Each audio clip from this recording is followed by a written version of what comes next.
కోరిని కోరికలు తీరుస్తాడు ఆయన చంద్రమౌళీశ్వర స్వామి. ప్రతి ఒక్కళ్ళు ఇక్కడికొచ్చి ఆయన వాళ్ళు కోరుకునే కోరికలు తీరుస్తారు కాబట్టి ప్రతి సంవత్సరం చాలామంది క్యూ కడతారు అక్కడ. ఇక్కడ ఎవరైతే పెళ్లి చేసుకుంటారో పేద దంపతులు ఉంటారో వాళ్ళ మొత్తం ఖర్చులు అయితే ఈ దంపతులే పెట్టడం అయితే జరుగుతుంది. పుస్తే మట్టెలు కాడికి వెళ్ళి వాళ్ళు అన్నదానము. ఈ ఆలయం అయితే చాలా అద్భుతంగా ఉంటుంది. స్కిప్ చేయకుండా చూడండి, అలాగే లైక్ చేయండి. సబ్స్క్రైబ్ చేయని వాళ్ళు ఉంటే సబ్స్క్రైబ్ చేసుకోండి.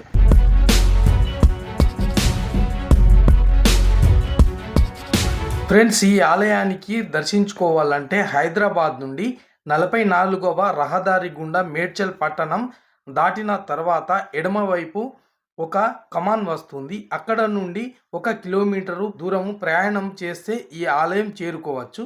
ఈ ఆలయం యొక్క రూట్ మ్యాప్ను నేను డిస్క్రిప్షన్లో ఇస్తాను, చూడండి. ఫ్రెండ్స్, ఈరోజు అయితే మనము శ్రీ చంద్రమౌళీశ్వర ఆలయం దగ్గర అయితే ఉన్నాము. ఇది మేడ్చల్లోని అత్వెల్లి గ్రామంలో మనకు ఈ ఆలయం అయితే ఉంటుంది. ఈ ఆలయంను మనము దర్శించి ఇప్పుడు ఇక్కడ ఉన్న విశేషాలు మరియు అలాగే పంతులు గారిని అడిగి ఇక్కడ ఎటువంటి పూజలు జరుగుతాయి, అభిషేకాలు ఎలా జరుగుతాయి, ఏ రోజైతే మనకు భక్తులు చాలా వచ్చి దర్శించుకుంటారు, పండగలు ఎలా చేస్తారా అనేటువంటి విషయాలన్నీ మనం ఇక్కడ ఆలయంలో తెలుసుకుందాము.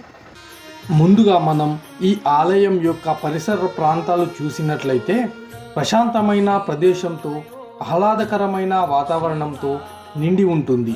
ఇక్కడ వచ్చిన భక్తులు ఏదో తెలియని ప్రశాంతత, మనశ్శాంతి కలుగుతుందని చెప్తారు.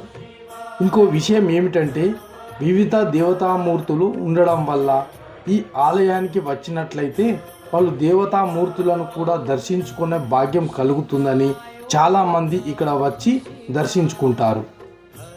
శ్రీ చంద్రమౌళీశ్వర స్వామి పార్వతీ అమ్మవారితో మరో రూపమైనటువంటి త్రిపుర సుందరీదేవి సమేతంగా మనకు ఇక్కడ స్వామివారు దర్శనమిస్తారు. ఈ ఆలయం హైదరాబాద్ నుండి నాగపూర్ వెళ్ళే 44 నంబరు రహదారి పక్కనే మేడ్చల్కు అతి సమీపంలో ఉన్నటువంటి అత్వెల్లి గ్రామంలో ఉంటుంది.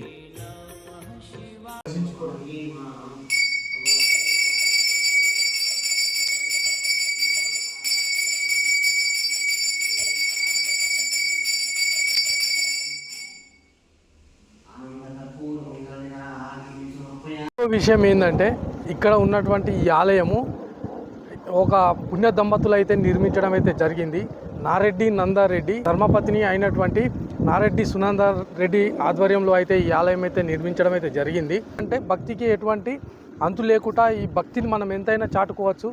అలాగే వారు కూడా వాళ్ళ భక్తిని ఇలా ఈ ఆలయాన్ని నిర్మించి వాళ్ళు భక్తిని చాటుకోవడం అయితే జరిగింది. అలాగే నిర్మించిన తర్వాత కూడా వారు ఒక మంచి పనిని కూడా వారు ప్రతి ఏటా వాళ్ళు పూజలు జరిపించడం కానీ, పండుగలు జరిపించడం కానీ, ఇక్కడ ఉత్సవాలు అయితే జరిపించడము వాళ్ళ ఆధ్వర్యంలోనే జరుగుతున్నాయి. కాబట్టి వాళ్ళు ఈ ఆలయానికి అయితే వాళ్ళు ధర్మకర్తలుగా ఉండడం అయితే జరిగింది. అలాగే ఇంకో విషయం ఏమిటంటే ఇక్కడ ఎవరైతే పెళ్లి చేసుకుంటారో పేద ప్రజలు, పేద దంపతులు ఉంటారో వాళ్ళైతే ఇక్కడ పెళ్లి జరుపుకుంటే మొత్తం ఖర్చులు అయితే ఈ దంపతులే పెట్టడం అయితే జరుగుతుంది. పుస్తే మట్టెలు కాడికి వెళ్ళి వాళ్ళు అన్నదానము మొత్తము ఇక్కడ ఈ మన కళ్యాణ మంటపం కూడా ఇక్కడనే ఉంది. ఆ కళ్యాణ మంటపంలో వీళ్ళు వారి యొక్క భక్తి చాటుకుంటారు. మంచితనానికి మారుపేరుగా ఇటువంటి పుణ్య కార్యాలు అయితే వాళ్ళు చేయడం అయితే జరుగుతుంది. వారిని శివుడు చల్లగా చూడాలని కూడా మనము కోరుకుందాము. అయితే ఈ ఆలయాన్ని మొత్తము వారు ఎలా నిర్మించారు, అద్భుతంగా అయితే నిర్మించారు. ప్రశాంతమైన వాతావరణంలో ఈ ఆలయం అయితే ఉంటుంది. మీరు ఒక్కసారి చూసి దర్శించుకోండి. ఇది మేడ్చల్ దాటినాక అత్వెల్లికి ఒక 1/2 కిలోమీటర్ దూరంలో అయితే ఈ ఆలయం అయితే నిర్మించడం అయితే జరిగింది. ఈ ఆలయం అయితే చాలా అద్భుతంగా ఉంటుంది. ఒకసారి లోపలికి వెళ్ళి అయితే మనం చూద్దాము. ఈ లింగం పేరు చంద్రమౌళీశ్వర స్వామి. ఈ గుడి స్తంభించి 25 సంవత్సరాలు అవుతుంది. ఈ గుడి స్థాపకులు నారెడ్డి నందారెడ్డి స్వామి, తమ దంపతులు సునందారెడ్డి మాత, వాళ్ళు కలిసి ఈ గుడిని స్థాపించారు. అలాగే ఈ గుడిలో కోరిని కోరికలు తీర్చే చంద్రమౌళీశ్వర స్వామి ఉన్నాడు. అక్కడ ఆదిశంకరాచార్యులు ఉన్నారు. తర్వాత పక్కన సాయిబాబా టెంపుల్ ఉంది. పక్కన మళ్ళా గణపతి టెంపుల్ ఉంది. అదేవిధంగా శివాలయం, అదేవిధంగా పక్కన అమ్మవారు త్రిపుర సుందరీదేవి మాత, పార్వతీమాత టెంపుల్ ఉంది. అదేవిధంగా పక్కన సీతారామచంద్ర ప్రభు ఆ ఆ స్వామివారి టెంపుల్ కూడా ఉంది. అదేవిధంగా ఆంజనేయ స్వామి టెంపుల్ ఉంది. అదేవిధంగా కాలభైరవ స్వామి టెంపుల్ ఉంది. అదేవిధంగా నవగ్రహాల స్వామి టెంపుల్ కూడా ఉంది. అదేవిధంగా ఆ, సుబ్రహ్మణ్య స్వామి టెంపుల్ కూడా ఉంది. అదేవిధంగా ఈ కొంచెం పక్కనే దుర్గామాత రేణుకా ఎల్లమ్మ మాత టెంపుల్ ఉన్నది.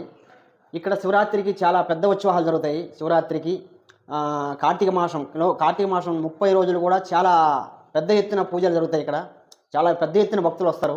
కోరికలు తీరుస్తాడు ఆయన చంద్రమౌళీశ్వర స్వామి. ప్రతి ఒక్కళ్ళు ఇక్కడికి వచ్చి ఆయన వాళ్ళు కోరికలు తీరుస్తారు కాబట్టి ప్రతి సంవత్సరం చాలామంది క్యూ కడతారు. అక్కడ చాలా క్యూ కడతారు. దగ్గర ఒక శివరాత్రి అయితే ఒక 5-6 వేలు 10,000 మంది వరకు వస్తారు. అండ్ ఇది ఈ కార్తీక మాసంలో కార్తీక పౌర్ణమి రోజు అయితే ఆ రోజైతే మరీ చాలామంది వస్తారు. ఒక 5-6 వేల మంది కూడా వస్తారు. ఆ రోజు కూడా చాలా పెద్ద ఎత్తున పూజలు జరుగుతాయి. దీపారాధన చాలా పెద్ద ఎత్తున 30 రోజులు, ఈ కార్తీక మాసం 30 రోజులు చాలా పెద్ద ఎత్తున దీపారాధన. ఇక్కడ పెద్ద మంచి సౌలత్ ఉంది, ప్రశాంతమైన ప్లేస్ ఉంది. చెట్లు ఇవన్నీ మంచి ప్లేస్ బాగా జాగా ఉన్న వల్ల దీపాలు పెట్టుకోవడానికి మంచి ప్లేస్ ఉంది. ఇక్కడ దీపాలు పెట్టడానికి ఇక్కడ మంచి ఇది ఉంది కాబట్టి ప్రతి ఒక్కళ్ళు ఇక్కడికి వస్తారు. ఇది చాలా ఆనందమయంగా ఉంటుంది అనమాట. ఇక్కడ చాలా ప్రశాంతంగా ఉంటుంది ప్లేసు. అందువల్ల ఇక్కడ ఆ స్వామివారు చల్లగా చూస్తాడు. ఆ స్వామివారిని కోరికలు ఇస్తాడు, మనకి తీరుస్తాడు. ఈ గుడి ఉండే మంచితనం ఇది.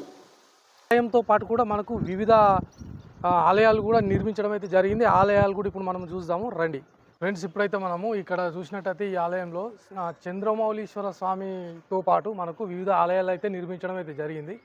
అయితే ఇక్కడ శివాలయం ఉంటుంది మధ్యలో. ఇక్కడ వెళ్తే మనకు సాయిబాబా ఆలయం అయితే ఇక్కడ నిర్మించడం అయితే జరిగింది. చూడండి, ఇక్కడైతే మనకు సాయిబాబా ఆలయం అయితే ఇక్కడనే దర్శించుకోవచ్చు. అయితే పక్కనే మనకు వచ్చేసి ఇక్కడ గణేశ్వర స్వామి అయితే మనకు ఇక్కడ దర్శనమిస్తాడు. చాలా అద్భుతంగా అయితే గణేశ్వర స్వామి విగ్రహం అయితే మనకు అద్భుతంగా గంభీరంగా కనిపిస్తాడు. అయితే కార్తీక మాసంలో అయ్యప్పని పెట్టుకొని ఇక్కడ కార్తీక మాసం 42 రోజులు ఇక్కడ దీక్ష వేస్తారు.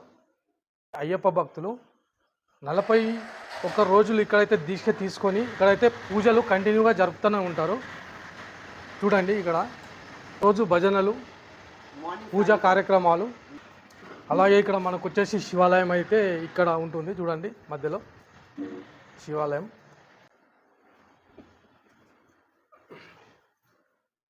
శివాలయం అయితే మనకు అద్భుతంగా ఉంటుంది, శివుడు.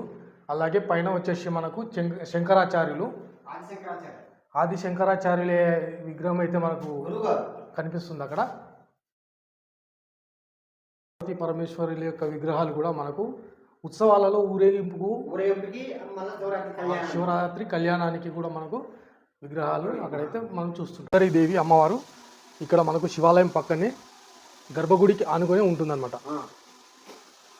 శ్రీ సీతారామచంద్ర స్వామి, ఆంజనేయ స్వామితో సహా ఇక్కడ మనకైతే దర్శనమిస్తారు.